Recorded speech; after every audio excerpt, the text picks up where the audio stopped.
ونصلي على رسوله الكريم اما بعد فاعوذ بالله من الشيطان الرجيم بسم الله الرحمن الرحيم رب اشرح لي صدري ويسر لي امري واحلل عقدة من لساني يفقهوا قولي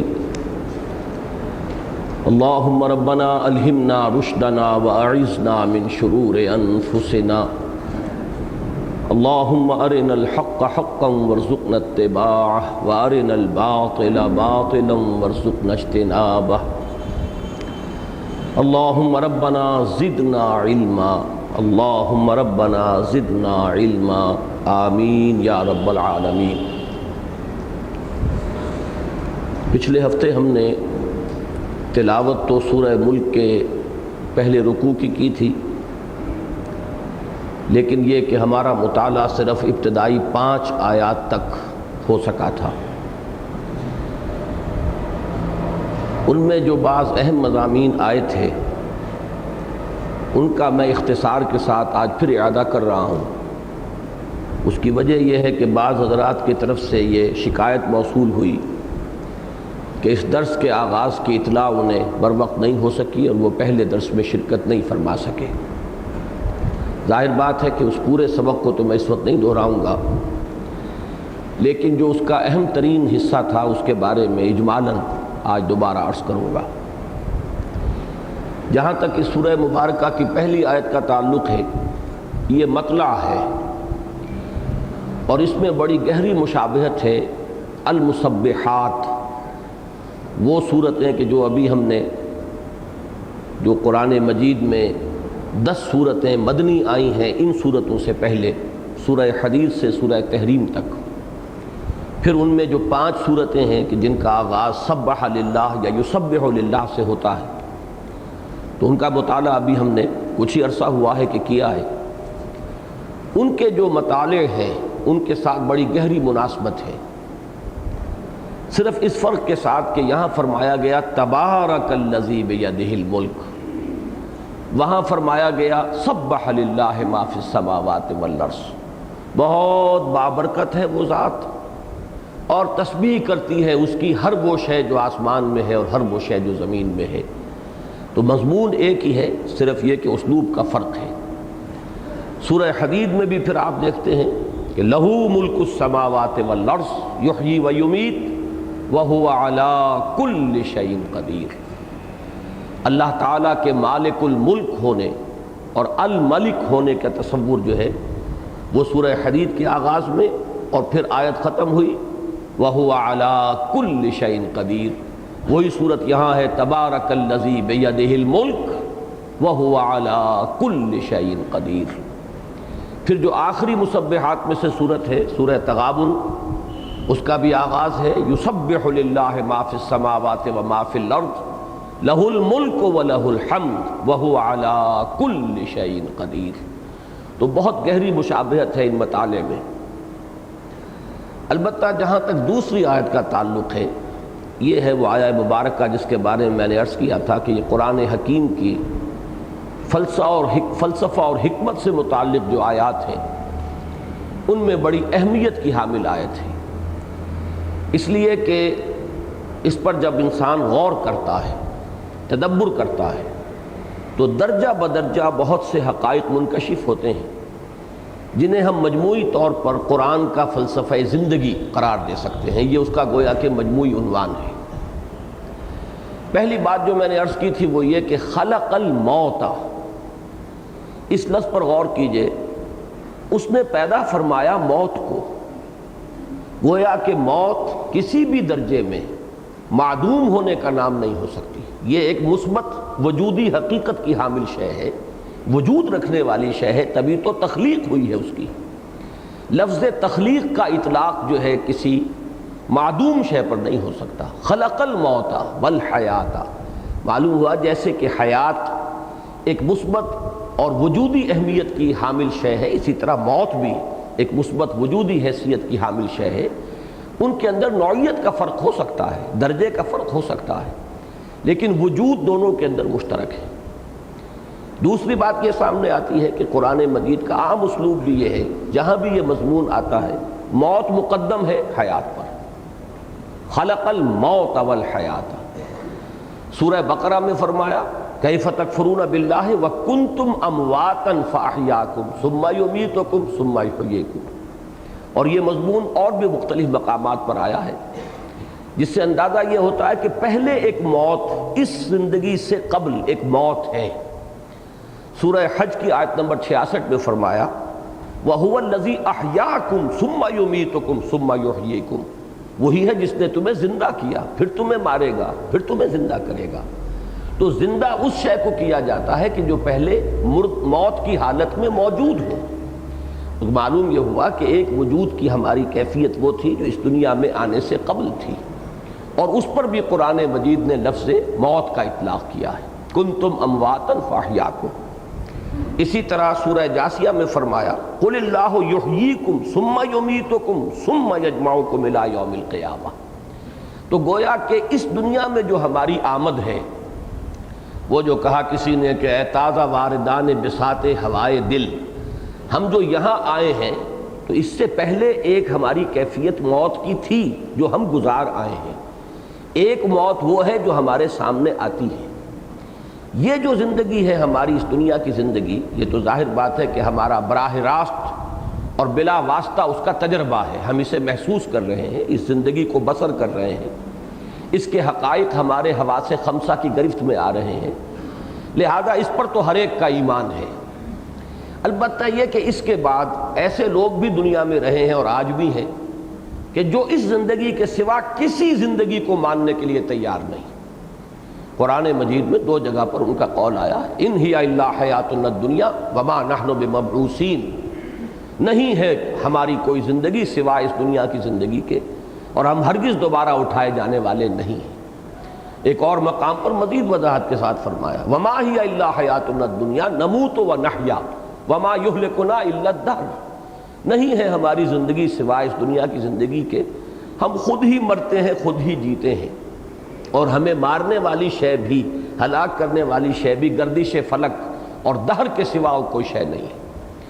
اس آیت میں تو میں نے بارہا عرض کیا ہے کہ مکمل دہریت کا فلسفہ جو ہے وہ ایک آیت کے اندر موجود ہے، اور اس سے یہ بھی معلوم ہوا کہ یہ دہریت کوئی دور جدید کی شے نہیں ہے، یہ دہریت جو ہے یہ تو نزول قرآن کے وقت بھی موجود تھی، اگرچہ یہ لوگ شاذ تھے، الشاذ کالمعدوم کے درجے میں تھے، اصل میں تو لوگ وہی تھے اکثر و بیشتر جو اللہ کو مانتے تھے، اور جو ان میں سے بہت سے وہ بھی تھے کہ جو بعث بعد الموت کے منکر تھے، بہت سے وہ بھی تھے جو مانتے تھے کہ دوسری زندگی ہے، لیکن یہ کہ ہمارے وہاں سفارشی ہیں، وہ ہمیں چھڑا لیں گے، ہؤلاء شفعاؤنا عند اللہ۔ تو معلوم یہ ہوا کہ شفاعت کا تصور جو ہے وہ گویا مستلزم ہے اس کو کہ وہ بعث بعد الموت کے منکر نہیں تھے، وہ ہمارے سفارشی ہوں گے، لہذا معلوم ہوا کہ وہ اس کو بھی مانتے تھے۔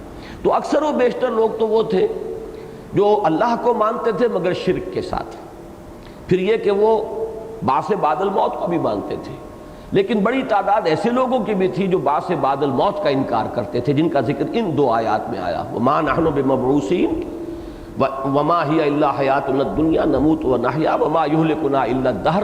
اس میں تو اللہ کا بھی انکار ہے، معلوم ہوا کہ کوئی اور ایسی ہستی جو ہے ہم اس کو نہیں مانتے جو جلاتی ہو اور مارتی ہو، جس کے ہاتھ میں زندگی اور موت ہو، نموت ونحیا، یہ خود ہی ایک سلسلہ چل رہا ہے، ہم خود ہی جیتے ہیں خود ہی مرتے ہیں، اور ہمیں ہلاک کرنے والی شے بھی وما یہلکنا الا الدہر۔ بہرحال ایک تو آپ یہاں سے چلیے بات شروع کیجئے کہ یہ جو زندگی ہے ہماری، یہ تو وہ ہے کہ جس پر سب کا ایمان ہے، جو ہم یہاں بسر کر رہے ہیں، اس لیے کہ یہ تو ہمارے براہ راست تجربے کی شے ہے۔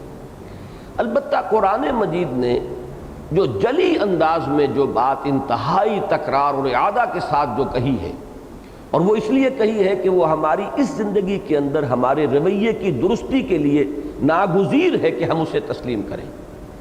کوئی اخلاق ممکن نہیں ہے جب تک کہ بعث بعد الموت اور جزا و سزا کا انسان کو یقین نہ ہو، جیسا کہ آخری پارے میں جب سورہ علق ہم پڑھیں گے تو 3 آیات مبارکہ ہیں جن کو میں نے بارہا عرض کیا ہے کہ پورا فلسفہ جو ہے آخرت کا ان میں موجود ہے۔ کلا ان الانسان لیطغی، انسان سرکشی پر آمادہ ہو ہی جاتا ہے، ظلم، تعدی، دست درازی، دوسروں کی حق تلفی، یہ کر گزرتا ہے۔ کیوں کر گزرتا ہے؟ الراہ استغنا، دیکھتا ہے اپنے کہیں آزاد، کوئی پکڑ نہیں ہے، میں نے جھوٹ بولا میری زبان پر چھالا بھی نہیں پڑا، میں نے مال کسی کا ہڑپ کر لیا مجھے پیٹ میں درد بھی نہیں ہوا۔ تو معلوم ہوا کہ مورل لا جو ہے وہ یہاں آپریٹو نہیں ہے، فزیکل لا جو ہے آپریٹو ہے۔ آپ انگارہ زبان پر رکھیں گے زبان جل جائے گی، جھوٹ بولیں گے، غیبت کریں گے، تہمت لگائیں گے، کچھ نہیں ہوگا۔ اسی طریقے سے آپ زہر کھائیں گے، سنکھیا کھائیں گے، مر جائیں گے، لیکن آپ حرام مال کھائیں گے، سود کھائیں گے، لوگوں کی میراث جو ہے وہ ہڑپ کر جائیں گے، وراثت جو ہے بہنوں کا حصہ ہڑپ کر جائیں گے، کچھ نہیں ہوگا۔ تو چونکہ وہ مورل لا یہاں آپریٹو نہیں ہے، اس کے نتائج نہیں نکلتے، لہذا انسان سرکش ہو جاتا ہے، بڑھتا چلا جاتا ہے تعدی میں، ظلم میں۔ اب اس سے روکنے کے لیے صرف ایک شے ہے جو مؤثر ہے، اور وہ عقیدہ آخرت ہے۔ ان الی ربک الرجع، یقیناً تیرے رب کی طرف لوٹنا ہے۔ جو مورل لا یہاں آپریٹو نہیں ہے وہ وہاں آپریٹو ہو جائے گا، وہاں معلوم ہو جائے گا، جیسا کہ ایک جگہ فرمایا گیا ہے کہ جو لوگ یتیم کا مال ہڑپ کرتے ہیں، ما یاکلون فی بطونہم الا النار، وہ نہیں ڈال رہے اپنے پیٹوں میں، نہیں بھر رہے مگر آگ۔ معلوم یہ ہوا کہ اس کا آگ ہونا یہاں ظاہر نہیں ہو رہا، وہاں ظاہر ہو جائے گا۔ تو یہ ہے اصل میں عقیدہ آخرت، جو کہ قرآن مجید کا سب سے اہم، اساسی اور بنیادی مضمون ہے۔ میں اس حد تک اس وقت عرض کرنا چاہوں گا کہ حضور کی دعوت میں نقطہ اول یہی تھا، توحید کا مضمون بھی قدرے دیر میں جا کر وضاحت کے ساتھ سامنے آیا ہے، ورنہ شروع میں آپ کے تمام خطبات آغاز کے، اور آپ جیسا کہ دیکھتے ہیں کہ ابتدائی آیات جو آئی ہیں حضور سے خطاب میں، تو اس میں جو حکم ملا وہ انذار کا ہے، یا ایھا المدثر قم فانذر۔ اور جب آپ پڑھتے ہیں وہ خطبات اور جو احادیث کے اندر پھر تفصیلات آئی ہیں، تو آپ نے ابتدا میں جو بات فرمائی وہ صرف آخرت کی خبر تھی۔ لوگوں، زندگی صرف یہ زندگی نہیں ہے، تمہیں دوبارہ اٹھایا جائے گا۔ واللہ لتموتن کما تنامون ثم لتبعثن کما تستيقظون ثم لتحسبن بما تعملون ثم لتجزون بالاحسان احسانا وبالسوء سوءا وانها لجنۃ ابدا او لنار ابدا۔ خدا کی قسم تم سب پر موت وارد ہو جائے گی جیسے روزانہ رات کو سو جاتے ہو، اور پھر تم سب اٹھا لیے جاؤ گے لازماً، جیسے کہ روزانہ صبح بیدار ہو جاتے ہو۔ پھر تمہارا حساب ہو کر رہے گا، پھر تمہیں بدلہ مل کر رہے گا، بھلائی کا بھلا بدلہ اور برائی کی بری سزا، اور وہ یا جنت ہے ہمیشہ ہمیش کے لیے، اور یا دوزخ ہے ہمیشہ ہمیش کے لیے۔ تو اہم ترین نقطہ یہی تھا، اس اعتبار سے کہ در حقیقت انسان کے اندر جو احساس ذمہ داری پیدا ہوگا وہ اس سے ہوگا، پھر وہ سوچنے پر آمادہ ہوگا۔ اس کے بعد دوسرا نقطہ آتا ہے در حقیقت توحید کا، اگرچہ جب ہم دین کے اصول بیان کریں گے تو ہمارا دین اصلاً دین توحید ہے، لیکن یہ کہ دعوت کے اندر ترتیب کچھ بدلتی ہے۔ جیسے کہ اگر آپ قرآن مجید میں جائزہ لیں گے تو رسولوں کے ضمن میں ہمیشہ جب مثبت بات آتی ہے تو تبشیر کا ذکر پہلے ہے، وما ارسلناک الا مبشرا ونذیرا، رسلا مبشرین ومنذرین لئلا یکون للناس علی اللہ حجۃ بعد الرسل۔ تو اگر اصولی طور پر دیکھا جائے تو تبشیر مقدم ہے انذار پر، لیکن واقعاتی اعتبار سے دیکھا جائے تو ابتدائی آیات میں تبشیر کا ذکر ہی نہیں۔ یا ایھا المدثر قم فانذر وانذر عشیرتک الاقربین، اس لیے کہ معاشرہ بگڑا ہوا ہے، یہاں بشارت کسے دیں؟ یہاں تو بربادی ہے، تباہی ہے، ہلاکت ہے، اخلاقی پستی ہے، ظلم ہے، جور ہے، تعدی ہے، شرک ہے، کفر ہے، بشارت کسے دیں؟ لہذا اس وقت جو بات جو نمایاں ہو کر آئی ہے وہ انذار ہے۔ تو اسی طریقے سے اس بات کو سمجھ لیجئے کہ دعوت نبوی کے اندر انذار آخرت مقدم ہے خود توحید کے اوپر، توحید کا مضمون بعد میں نکھر کر آیا ہے۔ بہرحال قرآن مجید نے سب سے بڑی حقیقت جو ہمارے سامنے رکھی وہ حیات اخروی۔ البتہ حیات اخروی اور اس حیات دنیاوی کے درمیان ایک شے ہے جس کا نام موت ہے، لیکن ذرا غور کریں گے تو معلوم ہوگا کہ اولاً تو موت معدوم ہونے کا نام نہیں، دوسرے یہ کہ ذرا تفصیل میں جائیے وہ خود ایک حیات ہے۔ موت کہاں ہے؟ جس کو ہم کہتے ہیں حیات برزخی، یہ حیات برزخی ہے۔ حضور صلی اللہ علیہ وسلم کا فرمان ہے کہ قبر جو ہے وہ یا تو جہنم کے گڑھوں میں سے گڑھا ہے، اور یا جنت کے باغیچوں میں سے ایک باغیچہ ہے، تو وہ تو حیات ہی کی ایک شکل ہے۔ معلوم ہوا کہ لفظ موت کا اس پر اطلاق مجازن ہو رہا ہے، اسی لیے صحیح لفظ جو ہم استعمال کرتے ہیں وہ تو ہے انتقال، منتقل ہو جانا ہے، زندگی کی ایک حالت سے دوسری حالت کو منتقل ہو جانا ہے۔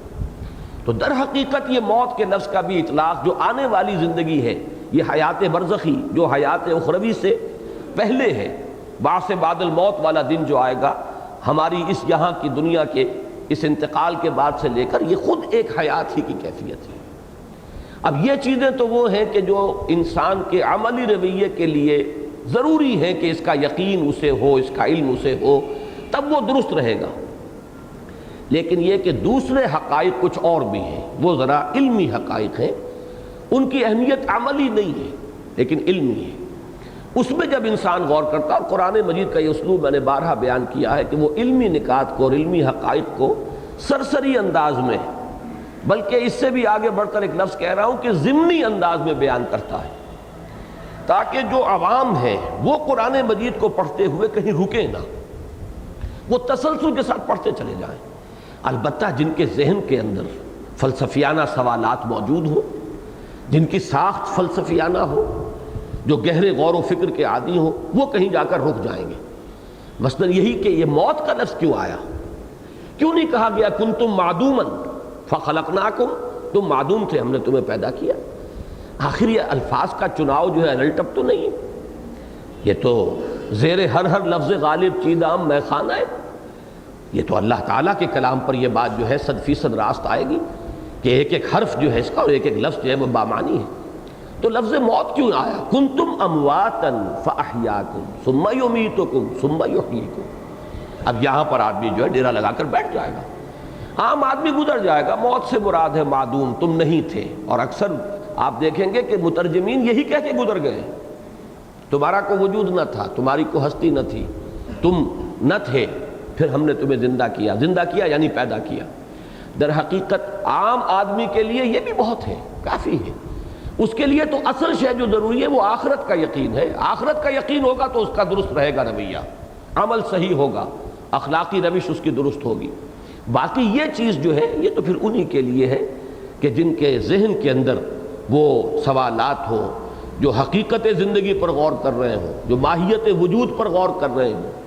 اب یہ چیزیں جن کے سامنے ہیں وہ ان جگہوں پر آ کر رک جاتے ہیں۔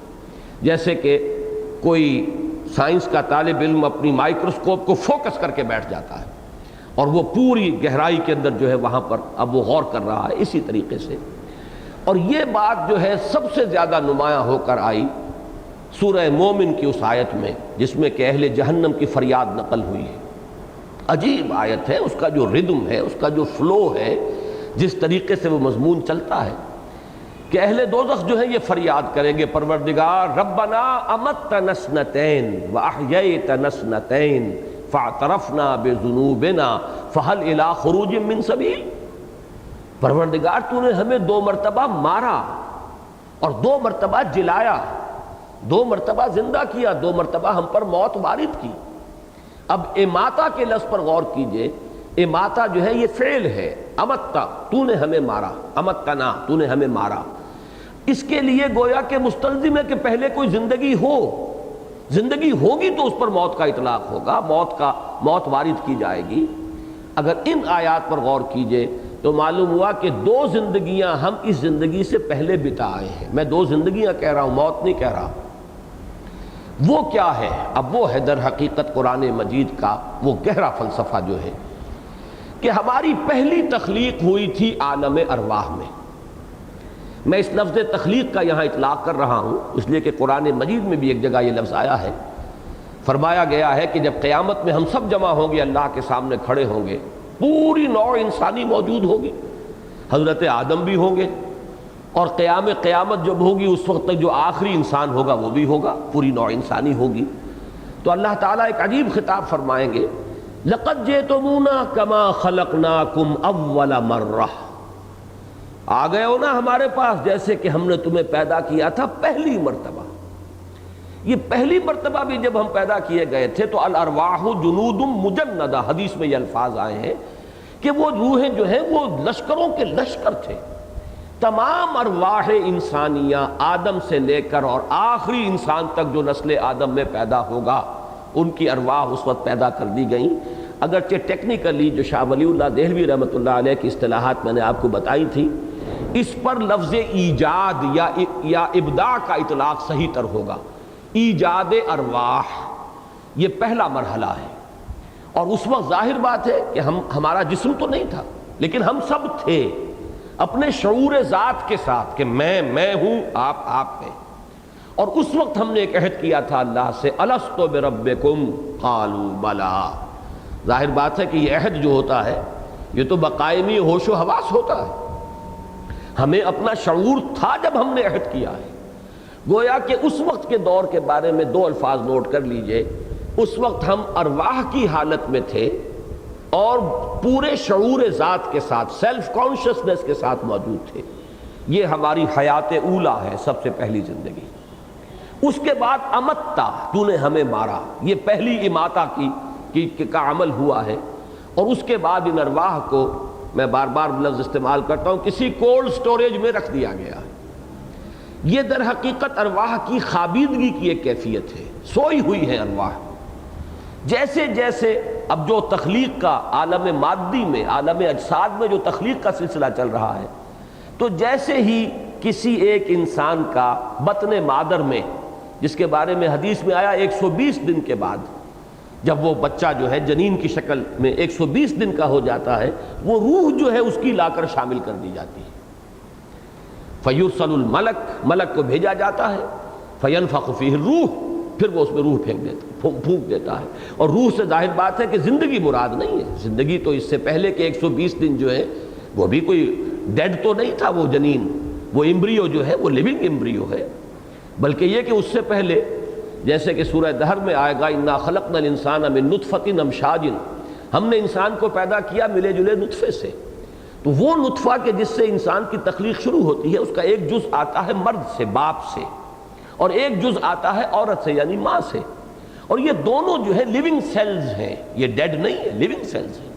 ان کے امتزاج سے پھر ایک سیل وجود میں آیا، اور اس سے پھر آگے تخلیق کا عمل جو ہے امبریولوجی جس کو کہ ڈسکس کرتی ہے، وہ عمل شروع ہوا. 120 دن کے بعد، اور یہ حدیث جو ہے بخاری کی ہے، بڑی پختہ حدیث ہے، غالباً متفق علیہ ہے. عبداللہ ابن مسعود رضی اللہ تعالی عنہ اس کے راوی ہیں. اور چونکہ مضمون اس کا ایسا ہے کہ جس میں لوگوں کو ہو سکتا ہے کہ اچنبھے کی کیفیت ہو، لہذا حضرت عبداللہ ابن مسعود فرماتے ہیں کہ حضور نے یہ فرمایا وَهُوَ الصَّادِقُ الْمَصْدُوقُ، اور وہ سچے ہیں اور ان کی سچائی کی گواہی دی گئی ہے. اس کے بعد بات شروع کی ہے کہ حضور نے فرمایا کہ تم میں سے ہر ایک کا وجود جو ہے رحم مادر میں 40 دن تک نطفے کی شکل میں ہوتا ہے، پھر 40 دن وہ علقہ کی صورت میں ہوتا ہے، پھر 40 دن وہ مضغہ کی صورت میں ہوتا ہے، پھر اللہ تعالیٰ فرشتے کو بھیجتا ہے اور وہ اس میں روح ڈال دیتا ہے. یہ ہے احیاء اولا. پہلا جو مسئلہ تھا وہ تو تھا تخلیق اول. اب اس کے بعد وہ ایک زندگی عالم ارواح میں ہم نے گزاری، ایک موت عالم ارواح میں ہم گزار چکے روحانی کیفیت میں جب کہ ہم سوئے رہے، اور پھر احیاء ہو رہا ہے پہلا یہاں پر جب ہم نے اس عالم مادی میں آنکھ کھولی. اے تازہ واردان بساط ہوائے دل. پھر ابھی زندگی کے بعد دوسرا اماتہ ہوگا، پھر اس کے بعد دوسرا احیاء ہوگا، اور اس کے بعد ظاہر بات ہے کہ پھر وہ اخروی زندگی ہے، ابدی زندگی. تو در حقیقت اس کو بطور دلیل استعمال کریں گے اہل جہنم کہ پروردگار جب 4-5 مراتب ہم پر گزر چکے، 2 مرتبہ تو نے مارا، 2 مرتبہ جلایا، تو اب 1 مرتبہ اور ہمیں موقع مل جائے. فَهَلْ إِلَىٰ خُرُوجٍ مِّن سَبِيلٍ، یعنی جب ایک چیز چلی آ رہی ہے اور تکرار 2 مرتبہ ہو چکی ہے تو گویا کہ اس سے ایک دلیل بنتی ہے کہ 1 مرتبہ کا ہمیں موقع اور مل جائے. تو یہ ہے اصل میں قرآن مجید کی حکمت کا وہ دوسرا پہلو. یہ غامض پہلو ہے، یہ اس طرح واضح نہیں ہے. اس کے لیے غور کرنا پڑے گا کہ امت تنسنتین واحیی تنسنتین، 2 مرتبہ مارا 2 مرتبہ جلایا، اس کا مفہوم کیا ہے؟ کنتم امواتا فاحیاکم ثم یمیتکم ثم یحییکم ثم الیہ ترجعون، اس کے معنی کیا ہے؟ تو گویا کہ ہمارے وجود کے، اب دیکھیے اخروی زندگی کے بارے میں ہمارا عقیدہ ہے کہ وہ ابدی ہے. وَإِنَّهَا لَجَنَّةٌ أَبَدًا أَوْ لَنَارٌ أَبَدًا. اگرچہ ہمارے ہاں بعض لوگوں کا خیال کچھ ہے، میں اصل میں چونکہ پچھلی مرتبہ بھی ایک بات میں کہہ بیٹھا، بعض حضرات نے یہ کہا کہ اس قسم کی باتیں اگر نہ ہی ہوں تو اچھا ہے، بہت سے لوگوں کے ذہن میں خام خواہ کے اشکال ہو جاتے ہیں۔ وہ خالص فلسفیانہ بات ہے، یا اسے شاعرانہ بات کہیے، اس لیے کہ ہائر پوئٹری، ہائر فلسفی، ہائر مسٹسزم، ہائر ریلیجن، یہ چاروں اوپر جا کر ایک ہو جاتے ہیں۔ بہرحال اس تک چونکہ ہر شخص کی ذہنی سطح جو ہے وہ ایسی نہیں ہوتی کہ اس پر گفتگو کی جائے، وہ بات جو میں نے کہی تھی صرف وضاحت کر دیتا ہوں کہ وہ صرف ایک علمی نقطے کی حیثیت سے ذہن میں رکھیے، نہ میں اس کو آپ کے سامنے اس اعتبار سے رکھ رہا ہوں کہ آپ اسے مانیں، تسلیم کریں، اس سے اپنے عقیدے کا جز بنائیں۔ وہ ایک علمی بات ہے، فلسفیانہ بات ہے کہ اللہ تعالیٰ کا علم قدیم ہے، اور اللہ تعالیٰ کے علم قدیم میں ہم ہمیشہ سے موجود تھے۔ اس کو ہمارے متکلمین کہتے ہیں یہ صور علمیہ، صورت علمی جو تھی اللہ کے علم کے اندر اس پوری کائنات کا وجود ہمیشہ سے، اس اعتبار سے پوٹینشلی گویا کہ ہمارا وجود تو چلا آ رہا ہے، وہ تو گویا کہ ازلی وجود بھی ہو گیا۔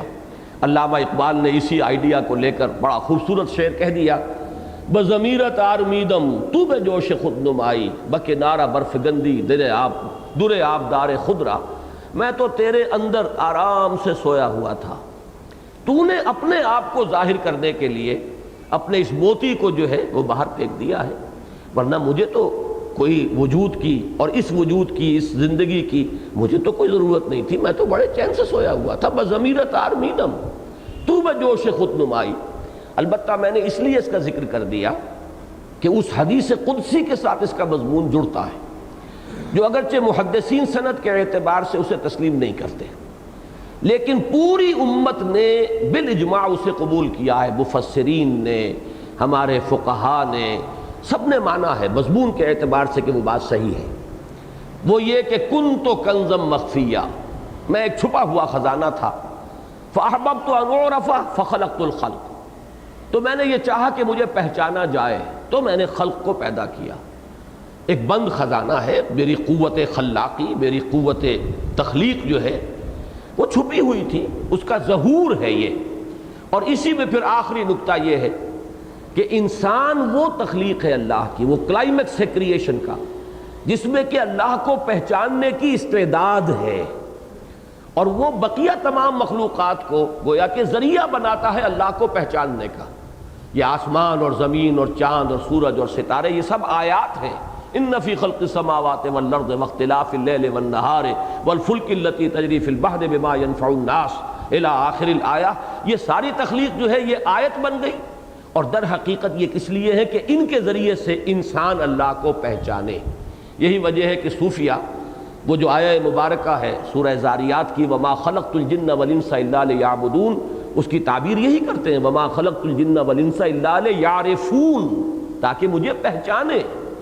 ظاہر بات ہے جب اللہ کی معرفت حاصل ہو جائے گی تو پھر اللہ ہی سے محبت ہوگی، اللہ ہی سے لو لگائی جائے گی، اسی کا بندہ بے دام بن کر انسان رہ جائے گا۔ کیسے ممکن ہے کہ وہ پہچان لے اللہ کو اور پھر اس کی توجہ کسی اور طرف ہو جائے، کسی اور کی محبت کا وہ اسیر ہو جائے؟ ناممکن۔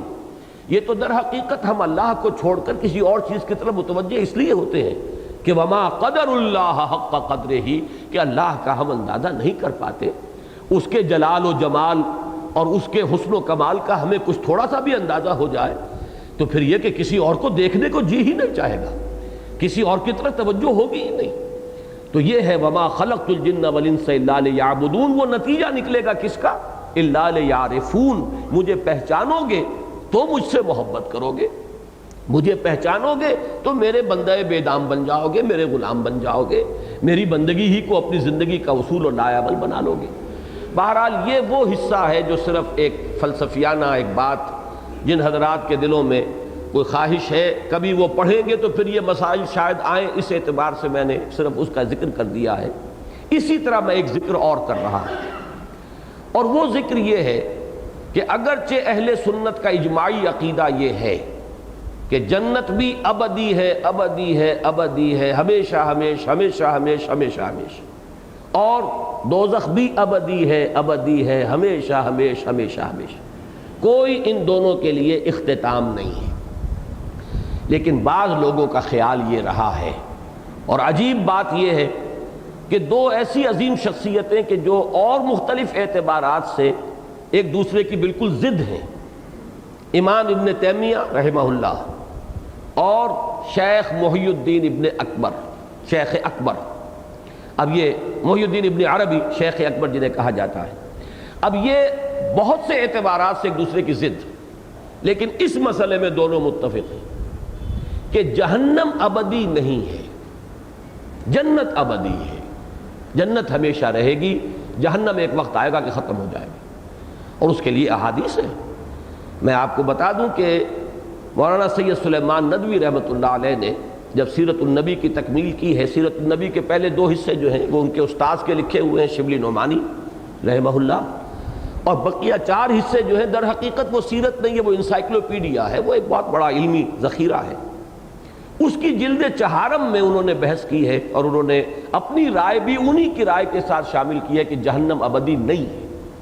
ایسی احادیث موجود ہیں کہ فرمایا حضور نے کہ ایک وقت آئے گا کہ جہنم ایک کھنکتی ہوئی خالی دیگ کے مانند رہ جائے گی، اس میں کچھ نہیں ہوگا، اور اس کے لیے عقلی دلائل بھی دیے گئے کہ ظاہر بات ہے اللہ کا فضل تو بے پایا ہو، وہ تو بات سمجھ میں آتی ہے، اس کی حساب کتاب کی ضرورت نہیں ہے، لیکن انسان نے جو غلطیاں کی ہیں، گناہ کیے ہیں، وہ بہرحال محدود ہیں۔ اس نے محدود زندگی میں گناہ کیے، اور آپ یہ بھی کہہ لیجئے کہ اس کے بعد میں بھی اثرات رہے، بعد میں بھی اثرات رہے، نسلاً بعد نسلاً چلے، لیکن وہ بھی تو محدود ہو جائے گا ایک جگہ جا کر۔ آخر قیامت آئے گی تو نسل آدم ختم ہو جائے گی، اور نسل آدم ختم ہو جائے گی تو کسی کے گناہ کے اثرات بھی وہاں جا کر تو ختم ہو گئے۔ اور قرآن مجید میں بار بار آتا ہے کہ اللہ تعالیٰ کسی گناہ کی سزا اتنی ہی دیتا ہے جتنا کہ وہ گناہ ہے، البتہ نیکی کا اجر و ثواب وہ بڑھاتا ہے۔ تو یہ جو اصول ہے، اس اصول سے بھی یہ بات ثابت ہوتی ہے کہ کتنا طویل لاکھوں سال، کروڑوں سال، اربوں سال تک بھی مان لیجئے، لیکن یہ کہ عقل کا تقاضا یہ ہے، منطق کا تقاضا یہ ہے کہ ایک محدود زندگی میں جو گناہ کیے گئے ہیں اور اس کے اگر اثرات بھی چلے ہیں تو وہ بھی بہرحال کتنے ہی طویل ہو جائیں، ایک جگہ پر آ کر حد اس کی آ جائے گی، تو اس کی جو سزا ہے وہ بھی محدود ہونی چاہیے، وہ لا محدود تو نہیں ہونی چاہیے۔ یہ ہے اس کے فلسفیانہ دلیل، اور احادیث موجود ہیں۔ بہرحال اہل سنت کا یہ اجماعی عقیدہ نہیں ہے، لیکن میں نے علم آپ کے معلومات کے لیے یہ بات عرض کر دی ہے۔ ابن عربی شیخ اکبر اور امام ابن تیمیہ رحمہ اللہ دونوں کی یہ رائے ہے۔ اب باقی جو ہے اصل بات سمجھنے کی کیا ہے، خلق الموت والحیات، یہ میں نے آج عرض کیا، پہلے میں نے عرض کیا تھا کہ 3 زندگیاں 2 موتیں۔ پہلی زندگی خالص ارواح کی حالت میں، لیکن اس وقت شعور بھی تھا۔ ایک موت پہلی آ گئی جبکہ روح تھی خابیدہ، سوئی ہوئی کولڈ سٹوریج میں۔ پھر ہماری دوسری زندگی یہ ہے جس میں روح بھی ہے، جسد بھی ہے، شعور بھی ہے۔ پھر موت آئے گی جس میں کہ روح بھی ہوگی، نفس بھی ہوگا، جسد گل سڑ جائے گا، اور اس میں ایک نیم شعوری کی کیفیت بھی ہوگی، اس لیے کہ یہ عالم برزخ کے اندر بھی کچھ نہ کچھ ریفلیکشن جو ہے، عالم آخرہ میں جو کچھ ہونے والا ہے، نتیجہ نکلنے والا ہے، اس کی ایک ریفلیکشن ہے۔ وہ جو انگریزی میں آپ کہتے ہیں کہ coming events cast their shadows before, تو اہل جنت کو جو کچھ ملنے والا ہے، ٹھنڈی ہوائیں قبر میں آ جائیں گی، اور اہل دوزخ کے ساتھ جو کچھ بیتنے والا ہے، اس کی آگ کی لپٹ جو ہے وہ یہاں آ جائے گی۔ کبھی تو حضور نے فرمایا کہ کھڑکی کھول دی جاتی ہے، یا جنت کی طرف کھڑکی کھول دی جائے گی یا جہنم کی طرف کھول دی جائے گی، یا وہاں سے اس کی خوشبوئیں آئیں گی اور ٹھنڈی ہوائیں آئیں گی، اور یا یہ ہے کہ جہنم کی لپٹ آنی شروع ہو جائے گی۔ تو میں اس لیے لفظ استعمال کرتا ہوں نیم شعوری کی کیفیت۔ پھر ہے وہ جب بعث بعد الموت ہے، پھر وہ ابدی زندگی، اگر وہ جہنم کے معاملے میں ہو بھی، لیکن وہ اتنی طویل ہے کہ جس کو ہم تو لفظ ابد ہی سے تعبیر کریں گے تو سمجھ میں آئے گا، اس لیے کہ ہمارے الفاظ تو محدود ہیں، ہمارا تصور جو ہے الفاظ کے حوالے سے قائم ہوتا ہے، اور ہمارا ذہن چونکہ محدود ہے، الفاظ اسی کی بنیاد پر وجود میں آئے ہیں، ہم ابد کا تصور کر ہی نہیں سکتے، بلکہ ہمارا تصور تو کہیں نہ کہیں جا کر محدود ہی ہو جائے گا۔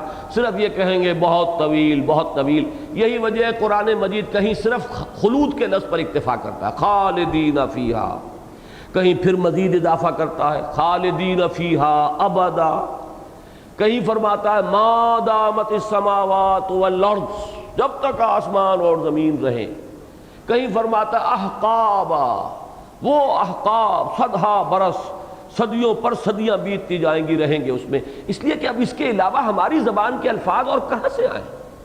ہماری زبان ہے نا جس میں قرآن مجید نازل ہو رہا ہے، ہم نہیں سمجھ سکتے۔ اگر یہ کوئی ایبسولوٹ لینگویج ہو تو اس میں ہم کیسے سمجھیں گے؟ تو یہ تو ہماری زبان ہے، عربی مبین جس کو کہا گیا، اس میں ہم نے نازل کیا ہے۔ انا انزلناہ قرآنا عربیا لعلکم تعقلون، تاکہ تم سمجھ سکو۔ ہم نے اس کو قرآن عربی بنا کر نازل کیا۔ یا اس سے پہلے کوئی کتاب اتری وہ قرآن عبرانی تھی، یا کوئی اور پہلے صحیفہ حضرت ابراہیم کا نازل ہوا ہوگا، تو ہم نہیں کہہ سکتے کہ وہ عبرانی تھی یا کوئی اور زبان تھی، واللہ عالم۔ تو معلوم یہ ہوا کہ ہمارے الفاظ محدود ہیں۔ اب زیادہ سے زیادہ تصور دینے کے لیے مختلف اسلوب ہیں، کہیں صرف خلود، کہیں خالدین فیہا ابدا، کہیں ما دامت السماوات والارض، جب تک آسمان اور زمین قائم رہے، کہیں احقابا صدہا برس، صدیوں پر صدیاں بیتتی جائیں گی۔ تو بہرحال یہ ہے تصور زندگی کا۔ اور میں نے جیسا کہ پچھلی مرتبہ آپ کو علامہ اقبال کا شعر سنایا، بہترین تعبیر، صحیح ترین تعبیر، میں نہیں سمجھتا کہ اس سے زیادہ خوبصورت تعبیر ہو سکتی ہے کہ تو اسے پیمانہ امروز و فردا سے نہ ناپ، جاویداں پہ ہم دواں ہر دم جواں ہے زندگی۔ اب یہ ہر دم جواں ہے زندگی، یہ الفاظ جو ہیں اس میں جو بھی کچھ یعنی کونوٹیشن، اس کا جو مفہوم ذہن میں آتا ہے، کچھ وہی ہے حقیقت کے قریب تر ہمارے ذہن کو پہنچانے والی بات، کہ تو اسے پیمانہ امروز و فردا سے نہ ناپ، جاویداں پہ ہم دواں ہر دم جواں ہے زندگی۔ ایک بات کی طرف اور اشارہ کر دوں، سورہ روم میں ایک بڑی پیاری بات آئی ہے کہ یعلمون ظاہرا من الحیات الدنیا، یہ لوگ حیات دنیاوی کے بھی صرف ظاہر ہی سے واقف ہیں۔ یعنی جو حیات دنیاوی، جیسا کہ میں نے عرض کیا، وہ ہمارا براہ راست تجربہ ہے، بڑے ہارڈ فیکٹس ہیں نا اس کے۔ یہاں کی مسرت بھی ایک واقعے کی حیثیت سے آتی ہے، اور یہاں کی مضرت یا کوئی ہمارے لیے کوفت ہے وہ بھی ایک واقعے کی حیثیت سے آتی ہے۔ یہاں کی خوشیاں بھی جو ہے بڑی کنکریٹ ہیں، اور یہاں کے غم بھی بڑے کنکریٹ ہیں۔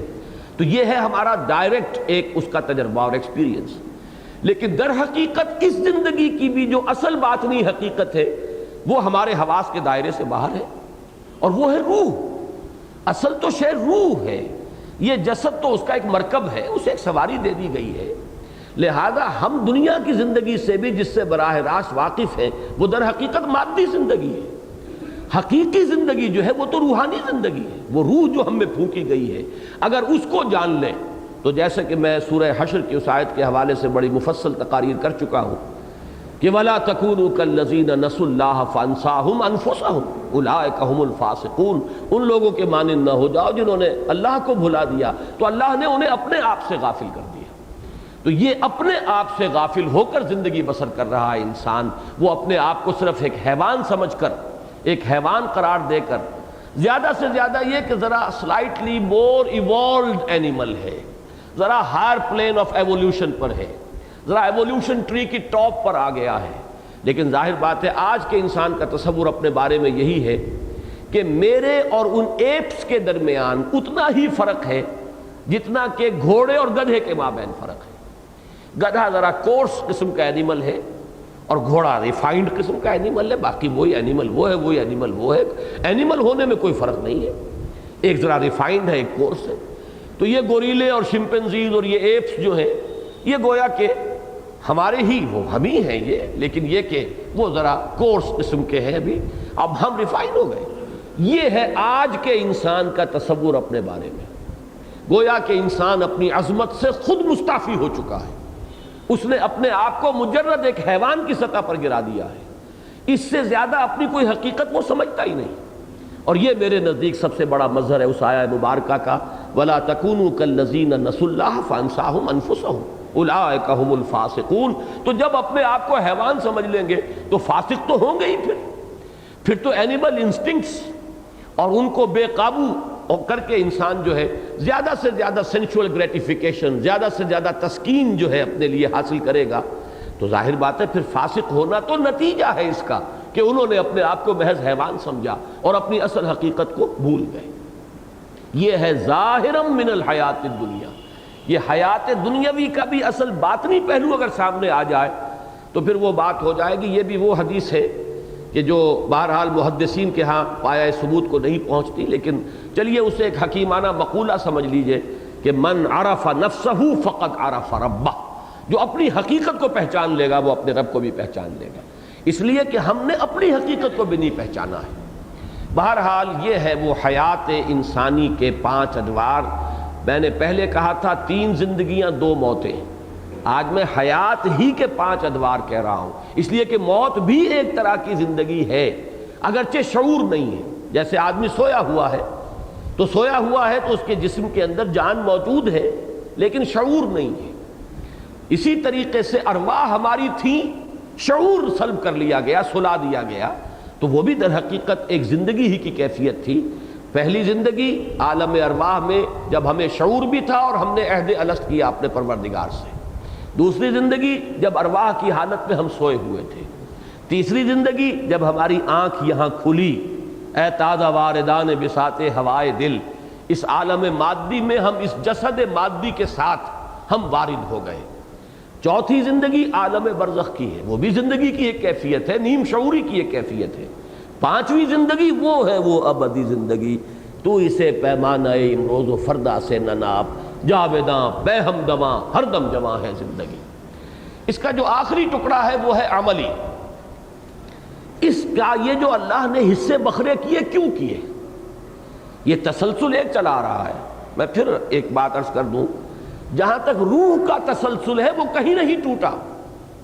یہ جو بھی کیفیات بدل رہی ہے، کہیں روح خالی ہے، کہیں روح جسد کے ساتھ ہے، کہیں روح پھر جب ہے قبر میں جسد جو ہے وہ گھل رہا ہے، مٹی ہو کر مٹی ہو رہا ہے، روح موجود ہے، روح چل رہی ہے. روح کا تسلسل تو کہیں ٹوٹا ہی نہیں. اس وقت سے جب سے کہ اللہ نے ارواح کو تخلیق کیا ہے اس وقت سے لے کر وہ ابد الآباد تک، یہ تو ایک تسلسل ہے، اس میں تو کہیں وقفہ بھی نہیں. اس کے بارے میں تو ہم یہ بھی نہیں کہہ سکتے کہ موت ایک زندگی کا وقفہ ہے، یعنی آگے بڑھیں گے دم لے کر، وقفہ کہیں ہے ہی نہیں. البتہ اس روح کی کیفیات بدل گئی ہیں. اولاً روح شعور کے ساتھ، ثانیاً روح غیر شعوری کی کیفیت میں، ثالثاً روح جسد کے ساتھ، پھر چوتھے درجے میں روح نفس کے ساتھ اور نیم شعوری کی کیفیت میں، اور عالم آخرہ میں پھر ہمیں ایک جسد عطا کیا جائے گا تاکہ اس دنیا میں جو کمائی ہم نے جسد کے حوالے سے کی ہے، چاہے وہ نیکی کی ہے چاہے بدی کی ہے، اس جسد کے ذریعے سے کی ہے، اس کا بدلہ بھی ہمیں اس جسد ہی کے حوالے سے ملے. اس کی جو سزا ہے یا انعام ہے وہ بھی اسی جسد کے ذریعے سے ملے، اس لیے ہمیں جسد عطا کر دیا جائے گا. تو یہ 5 ادوار ہیں ہماری زندگی کے. اب یہ ٹکڑے کیوں کیے؟ لِيَبْلُوَكُمْ أَيُّكُمْ أَحْسَنُ عَمَلًا. یہ جو تمہارا درمیانی حصہ ہے زندگی کا، یہ کاٹ کر علیحدہ کر دیا گیا ہے تاکہ یہ تمہارا ایک ٹیسٹنگ پیریڈ ہو. یہ ہے فلسفہ قرآن کا اس اعتبار سے کہ یہ زندگی امتحانی زندگی ہے، یہ زندگی کا امتحانی دور ہے. پیش کر غافل عمل کوئی اگر دفتر میں ہے، یہ گھڑی محشر کی ہے تو عرصہ محشر میں ہے. اس لیے کہ حضور نے فرمایا الدنیا مزرعۃ الآخرہ، دنیا آخرت کی کھیتی ہے. یہاں بو گے تو کاٹو گے، یہاں اپنے حق میں کانٹے بو گے تو وہاں کانٹے ملیں گے. یہاں تم پھولوں اور پھلوں والے پودے لگاؤ گے تو وہاں جا کر تمہیں وہ پھل اور پھول مل جائیں گے. روح و ریحان و جنت نعیم ہوگا، یا یہ کہ تسلیت و جحیم والی بات ہو جائے گی. تو یہ مزرعہ ہے، یہاں تمہیں آزمایا جا رہا ایکم احسن عملا. اور چونکہ یہ میں نے بارہا اصول بیان کیا ہے، قرآن مجید میں اہم مضامین 2 دفعہ ضرور آئیں گے. اسی 29ویں پارے کے آخری حصے میں جا کر پھر یہ لفظ آیا ہے انا خلقنا الانسان من نطفۃ امشاج نبتلیہ فجعلناہ سمیعا بصیرا. ہم نے انسان کو ملے جنے نطفے سے پیدا کیا تاکہ جانچیں، پرکھیں، آزمائیں. Prove your worth. تمہارے لیے ایک چیلنج ہے یہ زندگی جو ہے، ثابت کرو اپنی وقت، ثابت کرو اپنی قدر و قیمت، ثابت کرو. برابر ہر چے اندر سینہ داری، سرودے نالے آہے فغانے، جو کچھ تمہارے اندر ہے لاؤ، بروئے کار لاؤ. جیسے کہ میں نے قائد اعظم کا ایک جملہ بارہا آپ کو سنایا ہے کہ ان کا بڑا پیارا جملہ ہے کہ God has given us a golden opportunity to prove our worth as architects of a new nation, and let it not be said that we didn't prove equal to the task. اسی طرح اللہ نے ہمیں ایک موقع دیا ہے، prove your worth, لنبلوکم ایکم احسن عملا، نبتلی ہے ابتلا، میں پچھلی مرتبہ بیان کر چکا ہوں، بلا یبلو یہ ثلاثی مجرد میں آیا، ابلا یبلی یہ باب افعال سے آیا، ابتلا یبتلی یہ باب افتعال سے آیا، تینوں کا مفہوم ایک ہی ہے، آزمانا، جانچنا، پرکھنا، لنبلوکم ایکم احسن عملا وہو العزیز الغفور۔ عزیز اور غفور دونوں کا تعلق ہے جزا کے ساتھ، وہ زبردست ہے جو چاہے سزا دے، لیکن وہ غفور بھی ہے جس کو چاہے بخش دے، یغفر لمن یشاء ویعذب من یشاء، یہ اللہ کی ایبسولوٹ اتھارٹی ہے۔ یہاں میں نے پچھلی مرتبہ تو عرض نہیں کیا تھا، لیکن اس سے پہلے بعض مواقع پر بیان کیا ہے کہ ہمارا نقطہ نظر اور دوسری طرف اس کے برعکس نقطہ نظر ہے معتزلہ کا اور اہل تشیع کا۔ اس میں فرق یہ ہے کہ معتزلہ اور شیعہ ان دونوں کا موقف یہ ہے کہ اللہ پر عدل واجب ہے، واجب ہے اس پر کہ گناہ گار کو سزا دے، واجب ہے اس پر کہ نیکوکار کو جزا دے۔ اہل سنت کا موقف یہ ہے کہ اللہ پر کوئی شے واجب نہیں، اللہ کے اختیار کو محدود کرنے والی کوئی شے نہیں۔ اللہ جسے چاہے، بڑے سے بڑے نیکوکار کو وہ چاہے جہنم میں جھونک دے، اس کا اختیار ہے، اس کی شے ہے، اس کی بنائی ہوئی شے ہے، جو چاہے کرے، اور بڑے سے بڑے کافر کو اور کٹر دشمن کو اور باغی کو چاہے بخش دے۔ اگرچہ ہم یہ جانتے ہیں کہ وہ ایسا نہیں کرے گا، یہ دوسری بات ہے، اس نے ہمیں بتایا ہے کہ میں عدل کروں گا، میں انصاف کروں گا، میں بدلہ دوں گا، میں سزا دوں گا، یہ اپنی جگہ پر ہے، لیکن یہ ہے کہ واجب ہم نہیں کہیں گے کہ اللہ تعالیٰ پر عدل واجب ہے، بلکہ یہ کہ اللہ کا اختیار مطلق ہے، یعذب من یشاء ویغفر من یشاء واللہ علی کل شیء قدیر۔ اگر یہ کیفیت نہ ہو تو پھر تو اس کی قدرت جو ہے وہ مطلق نہ رہی، اس کا اختیار مطلق نہ رہا۔ یہ وہو العزیز الغفور۔ باقی آیات کے بارے میں اب میں تفصیل میں نہیں جا رہا ہوں، کیونکہ یہی آیت تھی اس میں جس کے بارے میں نے عرض کیا تھا کہ یہ قرآن مجید کے فلسفہ اور حکمت کے ایک اہم پہلو سے بحث کرتی ہے۔ اب ہم آگے چل رہے ہیں۔ چھٹی آیت، والذین کفروا بربہم عذاب جہنم وبئس المصیر۔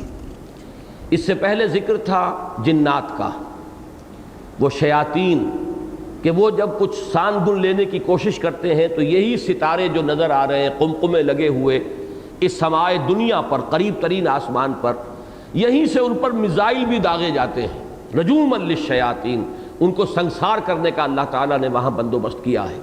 میں نے عرض کیا تھا کہ یہ مضمون تفصیل سے آئے گا سورہ جن میں، اور جنات کی حقیقت کیا ہے اور ہم سے وہ کس کس اعتبار سے مختلف ہیں، آیا ان کا جو ہے معاملہ نبوت اور رسالت کا وہ کوئی اپنی جگہ پر علیحدہ ہے یا نہیں ہے، یا وہ نبوت اور رسالت کے ذیل میں جو انسانوں میں نبی اور رسول آئے ہیں انہی کے تابع ہیں۔ یہ مسائل انشاءاللہ تعالیٰ وہ سورہ جن جب ہم پڑھیں گے اسی 29ویں پارے میں آ جائے گی، تب تفصیل سے گفتگو ہوگی۔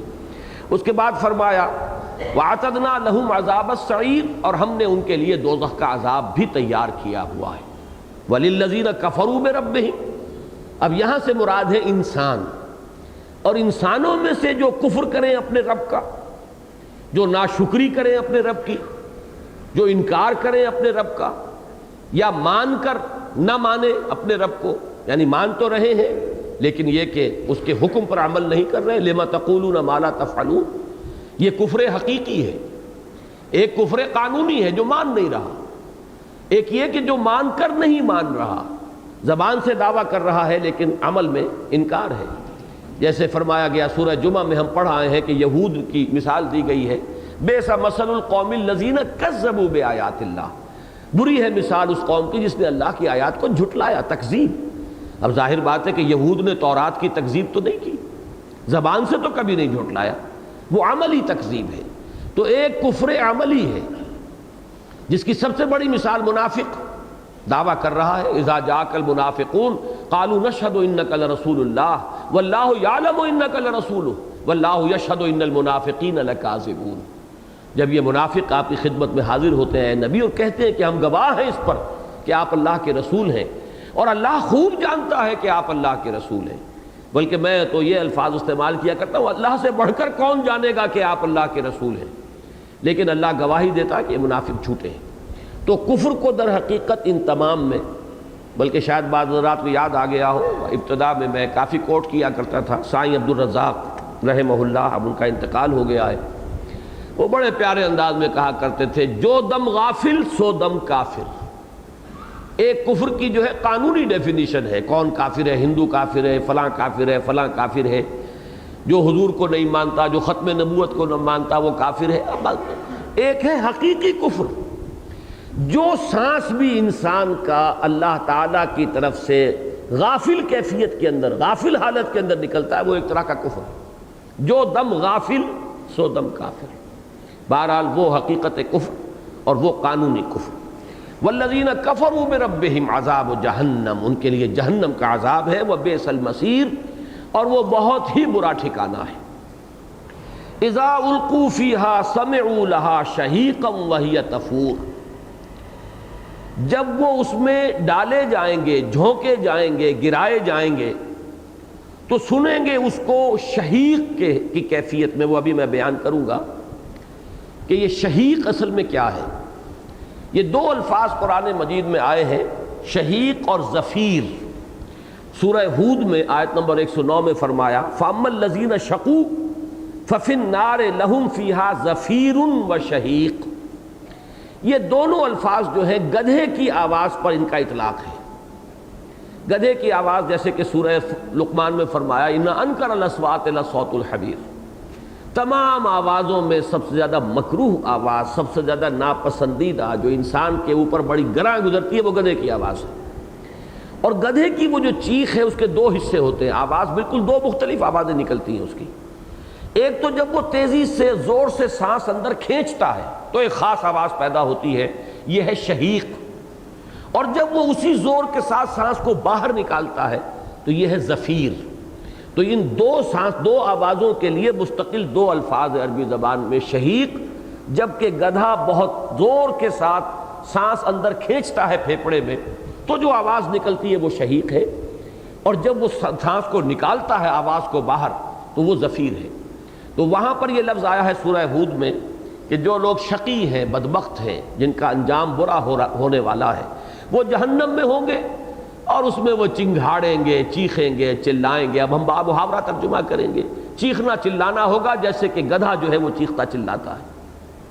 یہاں فرمایا گیا ہے کہ جب ان میں سے کسی کو پھینکا جائے گا، جہنم میں ڈالا جائے گا، تو خود جہنم کی ایک آواز ہوگی اس شہیق کے مانند، جیسے گدھے کی آواز ہوتی ہے جبکہ وہ اپنے سانس کو زور کے ساتھ کھینچتا ہے۔ سمعوا لہا شہیقا وہی تفور۔ اب اس کو رواں ترجمہ کریں گے، وہ سنیں گے اس کو چنگھاڑتے ہوئے۔ وہ تفور، وہ جوش کھا رہی ہوگی، ابل پڑ رہی ہوگی۔ فارا یفورو کے معنی ہے کسی شے کا جوش میں آ جانا۔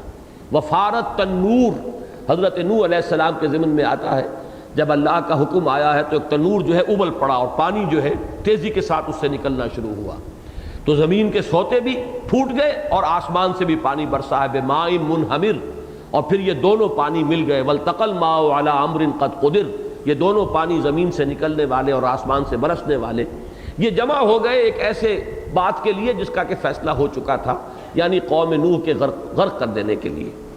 وہی تفور، وہ ابل رہی ہوگی، جوش کھا رہی ہوگی۔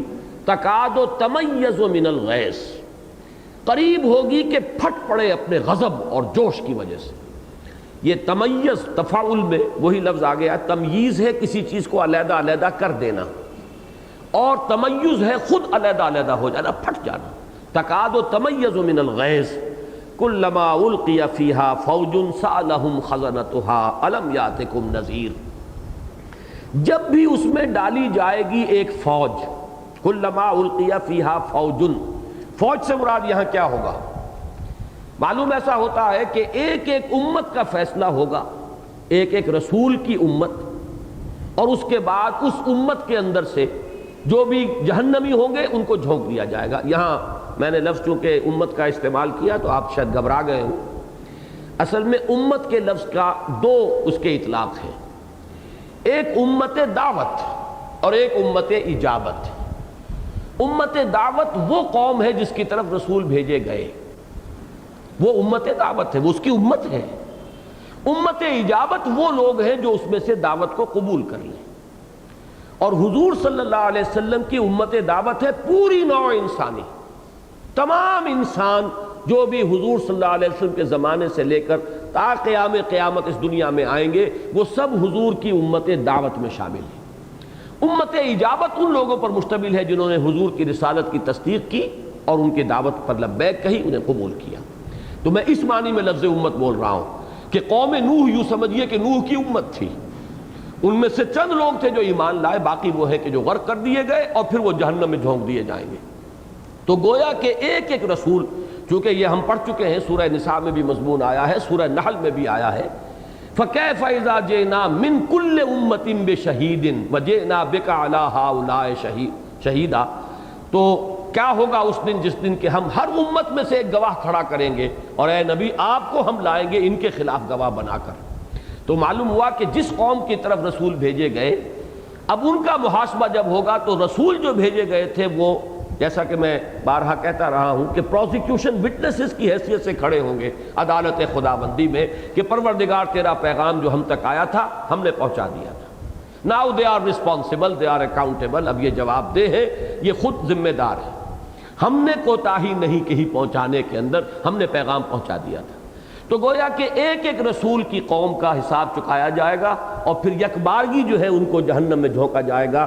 کلما القی فیہا فوج سالہم خزنتہا، اس کے جو داروغہ ہیں وہ یہ کہیں گے، خازن کی جمع ہے خزنہ، جیسے طالب کی جمع طلبہ، خازن کی جمع خزنہ، خزنتہا، تو جو جہنم کے داروغہ ہوں گے، جہنم پہ جو فرشتے مامور ہیں، وہ ان سے ایک سوال کریں گے، اور یہ سوال جو ہے استفہام کے لیے نہیں ہے، یہ نہیں کہ وہ کچھ جاننا چاہتے ہیں، ان کے علم میں نہیں ہے، بلکہ ان کے اوپر گویا کہ ان کی حسرت میں اضافہ کرنے کے لیے جتلائیں گے یہ بات، کیا تمہارے پاس کوئی خبردار کرنے والے نہیں آئے تھے؟ الم یاتکم نذیر، کوئی خبردار کرنے والا نہیں آیا تھا، ترجمہ یہ ہونا چاہیے، وہ ہم ادب کے لیے اسے جمع کے صیغے میں یہ ترجمہ کر رہا ہوں، چونکہ ایک امت ہوگی تو ایک ہی نذیر اس کا ہوگا، ایک ہی رسول اس کی طرف بھیجا گیا ہے، تو اس لیے اس کو لفظ جو آئے گا وہ واحد کا ہے۔ الم یاتکم نذیر، کیا نہیں آیا تھا تمہارے پاس کوئی خبردار کرنے والا؟ یہاں وہ لفظ جو میں نے آج شروع میں استعمال کیا تھا نوٹ کر لیجئے کہ رسول کی بنیادی حیثیت نذیر کی ہے۔ یا ایھا المدثر قم فانذر وانذر عشیرتک الاقربین اوحی الی ھذا القرآن لانذرکم بہ ومن بلغ، یہ قرآن میری طرف وحی کیا گیا تاکہ میں تمہیں اس کے ذریعے سے خبردار کر دوں، تو کیا کوئی خبردار کرنے والا نہیں آیا تھا؟ قالوا بلا، وہ کہیں گے کیوں نہیں، قد جانا نذیر، اب یہاں نوٹ کر لیجئے قد کا اضافہ جو ہے بہت ہی حتمی، قطعی، یقینی، وثوق کا پیدا کر دینے والا ہوتا ہے۔ قد جانا نذیر، یقیناً آئے تھے ہمارے پاس، آیا تھا ایک خبردار کرنے والا۔ پھر نوٹ کیجئے یہاں پہ وہی واحد کا صیغہ چلا آ رہا ہے، نذیر، اس لیے کہ ایک امت پر ایک رسول۔ وہ کیا الفاظ ہے، وَإِن مِّنْ أُمَّةٍ إِلَّا خَلَا فِيهَا نَذِيرٌ، کوئی ایسی امت نہیں گزری ہے جس میں کہ ایک نذیر اللہ تعالیٰ نے نہ بھیجا ہو نہ مبعوث کیا ہو۔ قد جانا نذیر فکذبنا، تو ہم نے جھٹلا دیا، تکذیب کی۔ وقلنا ما نزل اللہ من شیء، ہم نے کہا کوئی شے نہیں اتاری اللہ نے۔ ان انتم الا فی ضلال کبیر، نہیں ہو مگر تم لوگ، اب یہاں انتم جمع کا صیغہ آیا، اس کی وضاحت میں کروں گا کیوں آیا ہے۔ ان انتم الا فی ضلال کبیر، نہیں ہو تم لوگ مگر بڑے کھلے گمراہی کے اندر، بھٹک گئے ہو، بہک گئے ہو۔ اس کی بھی وضاحت کرنی ہوگی۔ سب سے پہلے یہ کہ انتم کیوں کہا گیا، اگرچہ اس کی ایک تعویل یہ بھی کی گئی ہے کہ ایک رسول کا انکار چونکہ تمام رسولوں کے انکار کے مساوی ہے، لہذا گویا کہ یہاں پر ایک رسول کی نفی کی گئی تو گویا کہ تمام رسولوں کی نفی کر دی گئی، اس لیے جمع کا صیغہ آیا۔ لیکن میرے نزدیک زیادہ قرین قیاس بات یہ ہے کہ کوئی رسول ایسا نہیں گزرا جس پر کچھ لوگ ایمان نہ لائے ہوں، اور وہ لوگ بھی پھر داعی ہو جاتے تھے، جیسے محمد الرسول اللہ صلی اللہ علیہ وسلم پر اولین ایمان لانے والے ابو بکر صدیق، اور پھر بہت بڑے داعی وہ بن گئے ہیں۔ اور آپ کو معلوم ہے کہ عشرہ مبشرہ چوٹی کے جو 10 صحابہ ہیں ان میں سے 6 حضرت ابو بکر کی دعوت پر ایمان لائے. تو گویا کہ اب یہ انتم کا صیغہ آ رہا ہے نبی اور ان کے ساتھی شہداء. وَجِیءَ بِالنَّبِیِّینَ وَالشُّہَدَاءِ وَقُضِیَ بَینَہُم بِالْحَقِّ وَہُم لَا یُظْلَمُونَ. نبی کے ساتھ بریکٹ ہو جاتے ہیں ان کے وہ ساتھی جو شہادت علی الناس میں ان کے دست و بازو بن جاتے ہیں، ان کے ساتھی بن جاتے ہیں، دین کی دعوت اور تبلیغ کے اندر ان کے مددگار بنتے ہیں. کونوا انصار اللہ کما قال عیسی ابن مریم للحواریین من انصاری الی اللہ. اسی معنی میں اصل میں حضرت مسیح علیہ السلام کے حواریین کو بھی رسول کہا گیا ہے. اور یہ رسول کا لفظ ہمارے ہاں بھی آیا ہے. 2 مواقع پر تو مجھے ملا ہے یہ لفظ. حضرت عمر رضی اللہ تعالیٰ عنہ کو حضور نے بھیجا تھا جب یہ سورہ ہم نے ممتحنہ ابھی تھوڑا ہی عرصہ ہوا پڑھی ہے، تو جب یہ آیت نازل ہوئی کہ اے نبی مومن عورتوں سے آپ یہ بیعت لے لیجئے، تو حضرت عمر کو حضور نے مامور کیا اور مدینے میں ایک بڑا اجتماع منعقد کیا گیا خواتین کا، اور وہاں حضرت عمر نے حضور کے نمائندے کی حیثیت سے خواتین سے بیعت لی. وہاں الفاظ آتے ہیں انا رسول رسول اللہ. حضرت عمر نے جا کر جو وہاں الفاظ فرمائے، میں اللہ کے رسول کا رسول ہوں، میں اللہ کے رسول کا ایلچی ہوں. اسی طریقے سے حضور نے شاباش دی تھی حضرت معاذ ابن جبل رضی اللہ تعالیٰ عنہ جب یمن بھیج رہے تھے عامل بنا کر، گورنر بنا کر، اور آپ نے ایک امتحان لیا کہ وہاں اگر کوئی معاملہ تمہارے سامنے آئے گا تو معاذ کیا کرو گے، کیسے فیصلہ کرو گے؟ انہوں نے عرض کیا میں قرآن مجید کی طرف رجوع کروں گا، جو بات اس میں ملے گی فیصلہ کروں گا. فرمایا اگر قرآن مجید میں کوئی بات نہ ملے تو پھر عرض کیا کہ پھر میں آپ کے کوئی عمل، آپ کی کوئی سنت، آپ کا کوئی فیصلہ، میں اس کی روشنی میں فیصلہ کروں گا. فرمایا اگر ایسی بھی کوئی چیز نہ ہو تو پھر انہوں نے عرض کیا ثم اجتہد، پھر میں اپنی سی کوشش کروں گا، محنت کروں گا کہ کتاب اور سنت جو بھی مجھے معلوم ہے اللہ کا حکم اور آپ کی سنت اس کی روشنی میں اجتہاد کروں. یہیں سے تو اجتہاد کا لفظ بنا ہے، ثم اجتہد، پھر میں کوشش کروں گا. تو حضور نے شاباش دی اور شاباش میں یہ الفاظ فرمائے کہ اللہ نے اپنے رسول کے رسول کو یہ صلاحیت عطا فرما دی. یعنی چونکہ رسول اللہ صلی اللہ علیہ وسلم کے نمائندے بن کر حضرت معاذ بن جبل جا رہے تھے، تو اللہ کا شکر ہے کہ اس نے اپنے رسول کے رسول کو یہ صحیح بات تک جو ہے اس کو رسائی عطا فرما دی. تو یہ لفظ جو ہے اس معنی میں امت پر بھی اطلاق ہو جاتا ہے کہ وہ امت اجابت جو ہے ان میں سے جو دست و بازو بنے رسول کے، گویا کہ وہ بھی آ گئے. ان انتم الا فی ضلال کبیر. یہ ضلال کبیر کا لفظ بھی بہت ہی یہاں پر نوٹ کرنے کے قابل ہے. ضلال کہتے کسے؟ ضلال جو ہے جھوٹ کے معنی میں نہیں ہے. کوئی شخص خود بھٹک گیا ہے، بہک گیا ہے، اور اس کا اصل میں جو اگلی صورت آ رہی ہے اس کے ساتھ گہرا ربط ہے. اگلی صورت سورہ قلم شروع ہوتی ہے نون والقلم وما یسطرون ما انت بنعمت ربک بمجنون، اور اس سے ذرا آگے چل کر آتا ہے بأیکم المفتون فستبصر ویبصرون بأیکم المفتون. تو مجنون اور مفتون یہ 2 الفاظ نوٹ کر لیجئے.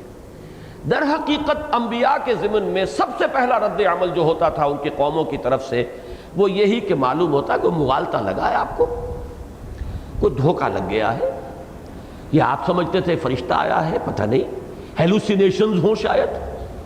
جیسے آج کہا جاتا ہے کہ کوئی مرگی کا دورہ پڑتا تھا، معاذ اللہ ثم معاذ اللہ ثم معاذ اللہ. جیسے آپ کہتے ہیں کہ کان بجنے لگتے ہیں، کچھ آواز جو ہے سنتا ہے جبکہ حقیقت میں کوئی آواز نہیں ہوتی، اپنے ہی کان بج رہے ہیں. یا کوئی خود ہی کچھ چیز دیکھ رہا ہے انسان جبکہ خارج میں کوئی شے موجود نہیں. یہی ہے جس کو کہا جاتا ہے آسیب زدگی، یہی ہے جنون کا عارضہ. تو پہلی بات ہمیشہ یہ کہی گئی ہے، یہ نہیں کہ تم جھوٹ بول رہے ہو، نہیں، معلوم ہوتا ہے کوئی مغالطہ آپ کو لاحق ہو گیا. ان انتم الا فی ضلال کبیر، کسی بہت بڑے مغالطے میں مبتلا ہو گئے، کوئی بہت بڑا دھوکہ لگ گیا آپ کو، کسی بہت بڑے فریب کے اندر مبتلا ہو گئے. یہ ہے لفظ ان انتم الا فی ضلال کبیر، جو آج تک بھی جو بھی نبوت و رسالت کے منکر ہیں وہی لفظ اور وہی انداز اختیار کر رہے ہیں نبوت اور رسالت کی نفی میں. کہ معلوم ہوتا ہے یہ کوئی ذہنی خلل، کوئی ایسا اعصابی کوئی ایسا معاملہ ہوتا تھا کہ جس میں کوئی ہیلوسینیشنز اور کچھ چیزیں نظر آنے لگتی تھی. وہ جھوٹ نہیں بول رہے تھے، انہیں تو نظر آ رہا ہے. اب دیکھیے نا، جس کا کہ دماغی کچھ توازن ٹھیک نہ رہا ہو وہ جھوٹ تھوڑا ہی بول رہا ہے، اسے تو کچھ نظر آ رہا ہے چاہے کچھ ہے یا نہیں ہے۔ تو یہ لفظ جو ہے یہاں پر آیا ہے، یہ ابتدائی صورتیں ہیں بالکل، جیسا کہ میں نے بارہا عرض کیا ہے کہ حضور کی مخالفت میں بھی شدت تدریجاً آئی ہے۔ پہلا رد عمل یہی تھا، نون والقلم وما یسطرون ما انت بنعمت ربک بمجنون۔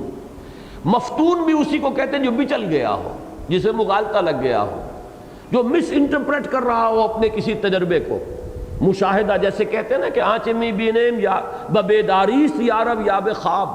کبھی انسان ایسی شے دیکھ رہا ہوتا ہے کہ اسے شک ہونے لگتا ہے اپنے اوپر کہ میں جو کچھ دیکھ رہا ہوں کوئی خواب دیکھ رہا ہوں یا حقیقت دیکھ رہا ہوں۔ تو یہ جو کیفیت ہے یہ ہے جس کے لیے صحیح ترین لفظ ضلال ہے، اس لیے کہ ضلال جو ہے در حقیقت جیسے سورہ فاتحہ میں آیا ہے غیر المغضوب علیہم ولا الضالین، اس میں وضاحت ہوتی ہے کہ مغضوب علیہم وہ ہیں جنہوں نے جان بوجھ کر حق کو رد کیا، حق کو قبول کرنے کے بعد، پہچاننے کے بعد پھر اس کو چھوڑا اپنی شرارت نفس کی وجہ سے، خواہشات کی وجہ سے، شہوات کی وجہ سے، مفادات کی وجہ سے، وہ مغضوب علیہم ہیں۔ اور جنہیں مغالطہ لگا ہے، جو دھوکے میں آ گئے ہیں، جو کہیں بھٹک گئے ہیں، اس میں بدنیت ہی نہیں ہے، وہ ہے ضلال۔ اور یہ لفظ جو ہے چونکہ خود حضور صلی اللہ علیہ وسلم کے لیے شروع میں استعمال ہوا ہے، وہ اس معنی میں وَوَجَدَكَ ضَالًّا فَهَدَىٰ، ہم نے پایا آپ کو تلاش حقیقت میں سرگرداں۔ ابھی وہ غور و فکر کے مراحل سے حضور گزر رہے تھے، جیسا کہ بڑی طویل حدیث جو حضرت عائشہ صدیقہ رضی اللہ تعالی عنہا سے مروی ہے کہ غار حرا میں آپ کیا کرتے تھے؟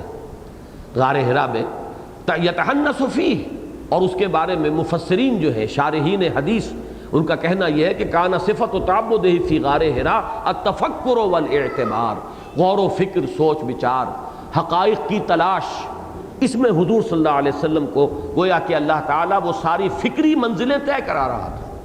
اور پھر ایک وقت آیا جب کہ دروازے پر دستک دی، دروازہ کھلا، جیسے کہ حضرت مسیح نے کہا کہ دروازے پر دستک دو کھولا جائے گا، تو دروازے پر دستک دی ہے، اور پھر اٹھتے ہیں حجاب آخر، کرتے ہیں خطاب آخر، افلاک سے آتا ہے نالوں کا جواب آخر۔ لیکن اس سے پہلے کی کیفیت کو جو ہے اسی لفظ سے جو ہے اس کو تعبیر کیا گیا۔ تو یہ بڑا ہلکا لفظ ہے، اس میں جھوٹ والا لفظ نہیں ہے، اس میں کوئی دھوکہ اور فریب دینے والی نیت والی بات نہیں آئی۔ ان انتم الا فی ضلال کبیر وقالوا لو كنا نسمع او نعقل ما كنا فی اصحاب السعیر۔ یہ ٹکڑا بھی ذرا ایسا ہے کہ جس پر کوئی ڈیرا لگا کر بیٹھنا ہوگا۔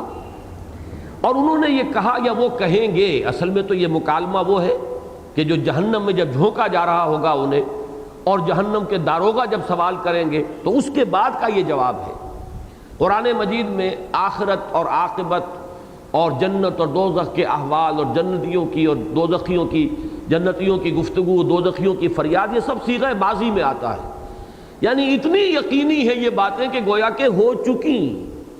ماضی کا در حقیقت جو ہے ایک معاملہ ایسا ہے کہ جو شے ہو چکی اس کے بارے میں شک کی گنجائش نہیں، جو ابھی ہونی ہے اس کے بارے میں شک ہو سکتا ہے، ہو نہ ہو، جو ہو چکی وہ ہر شک و شبے سے بالا تر۔ لہذا قیامت کے یہ حالات، عاقبت کے اور آخرت کے یہ حالات، یہ اس انداز میں بیان کیے جاتے ہیں کہ اتنے حتمی یقینی سمجھو کہ گویا کہ ہو چکے۔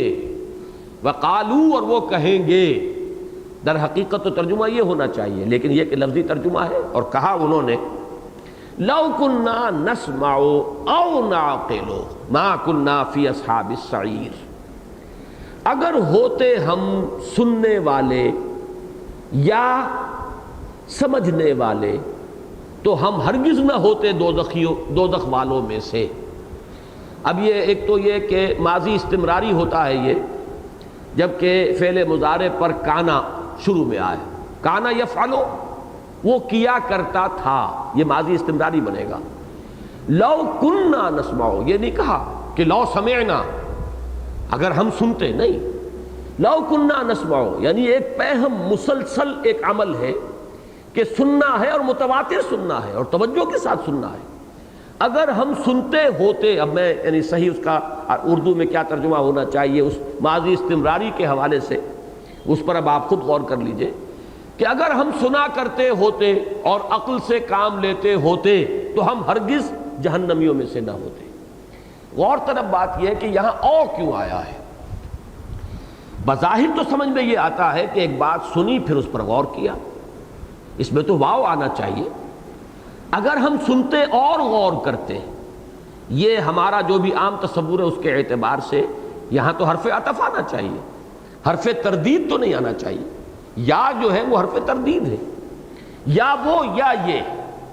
اس کے لیے بعض حضرات نے تو یہ کہہ کر بڑی آسانی سے جان چھڑا لی کہ یہاں او جو ہے بمانی وا ہے، یہ حرف عطف ہی ہے اصل میں، یہاں پر یہ او جو ہے در حقیقت واو ہی کی جگہ آیا ہے۔ یہ تو پھر بڑی آسان تعبیر ہو گئی، بہت ہی سادہ سمپل، لیکن یہ کہ سوال یہ ہے کہ آخر کیوں آیا؟ یہاں پہ واو بھی ہو سکتا تھا۔ اب اس پر غور کرنے کے لیے میں نے جیسا کہ پچھلی مرتبہ عرض کیا تھا، یہ جو مکی صورتیں شروع ہو رہی ہیں ان میں یہ پہلی صورت ہے سورہ ملک۔